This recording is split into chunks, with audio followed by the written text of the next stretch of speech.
Hello and welcome to Astronomy Daily. I'm Anna. Today, we're going to be diving headfirst into the latest and greatest news from across the cosmos. We've got a really exciting lineup for you, from Honda's, yes, Honda's surprising foray into rocket tests, all the way to an exploration of the legacy, a very important legacy, of Sally Ride. So buckle up, space enthusiasts, get ready for your daily dose of cosmic updates. Let's get started. All right, let's kick things off with some news that might surprise you. Honda, the car company, has successfully launched and landed an experimental reusable rocket. That's right, they're not just making Civics anymore. They're also testing the waters in space tech. The company's R&D division conducted a test flight in Hokkaido, Japan, reaching almost 900 feet. The aim? To demonstrate crucial technologies for rocket reusability, like flight stability during ascent and descent, as well as landing capabilities. Now, Honda's rocket, dubbed the Reusable Launch Vehicle, or RLV, is pretty small compared to SpaceX's Falcon 9. We're talking about 20.6 feet tall versus Falcon 9's impressive 230 feet. But Honda is hopeful that this emerging rocket technology will one day be able to launch satellites. They're aiming to achieve a suborbital launch by 2029. It's clear that Honda's got its sights set on the stars. And who knows, maybe one day we'll see Honda competing with the likes of SpaceX. In other news today, some major players in the European aerospace industry are in talks to consolidate their space divisions. Airbus Defence and Space, Leonardo, and Thales Alenia Space are considering a merger to create a larger, more competitive European space venture. This move aims to create a European champion in space, better equipped to compete globally.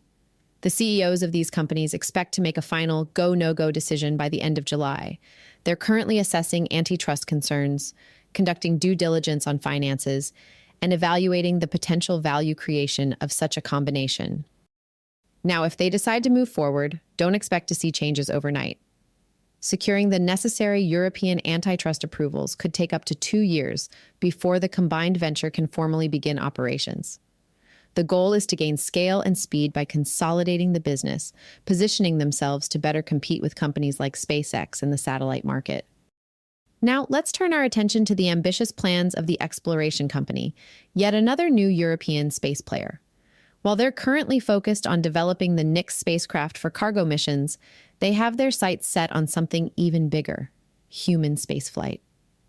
The Exploration Company envisions a crewed version of Nyx, capable of carrying 4 or 5 astronauts. This isn't just a distant dream. They've already begun preliminary studies and are designing the interior to include features like windows and touchscreen displays, much like SpaceX's Crew Dragon.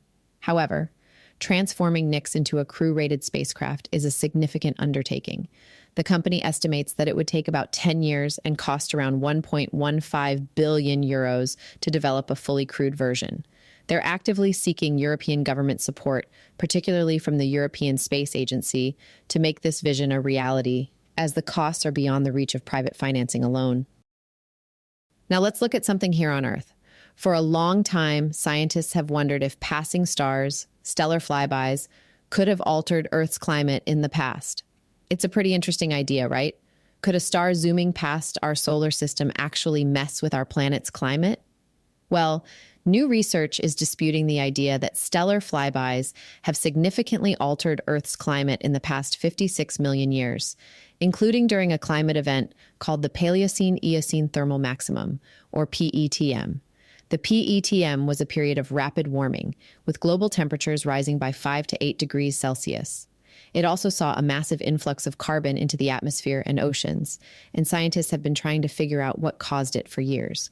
Some researchers thought that stellar flybys could be the culprit. The idea is that a passing star could disrupt the orbits of the giant planets, like Jupiter and Saturn, which could then affect Earth's orbit and climate. But using a comprehensive solar system model, scientists found no significant influence from passing stars.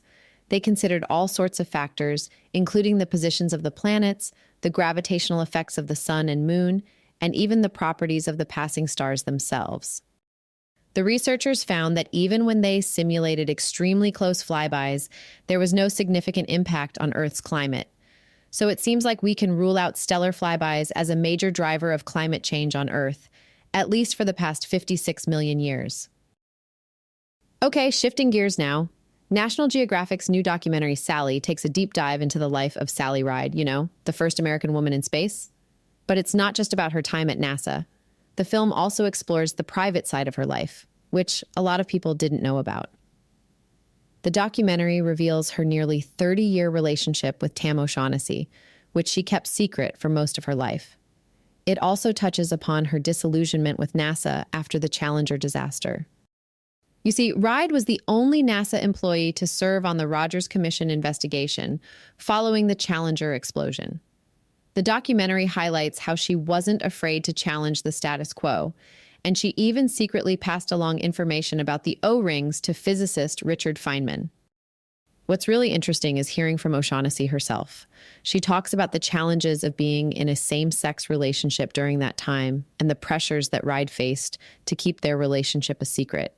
It really gives you a sense of the personal sacrifices that she made. Ride and O'Shaughnessy eventually co-founded an education and outreach program together called Sally Ride Science, and even co-wrote several children's books about space science.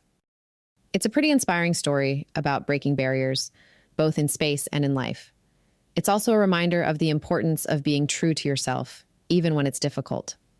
The documentary is streaming on Hulu and Disney+. Well worth a look. And that's all the space and astronomy news we have for you today on Astronomy Daily. This has been your host, Anna. For the latest updates, a constantly updating newsfeed, and to listen to all our back episodes, make sure you visit our website at astronomydaily.io. And don't forget to subscribe to the podcast on Apple Podcasts, Spotify, and YouTube, or wherever you get your podcasts so you never miss an episode. Time for me to sign off and remind you to keep looking up at this wonderful universe we are a part of.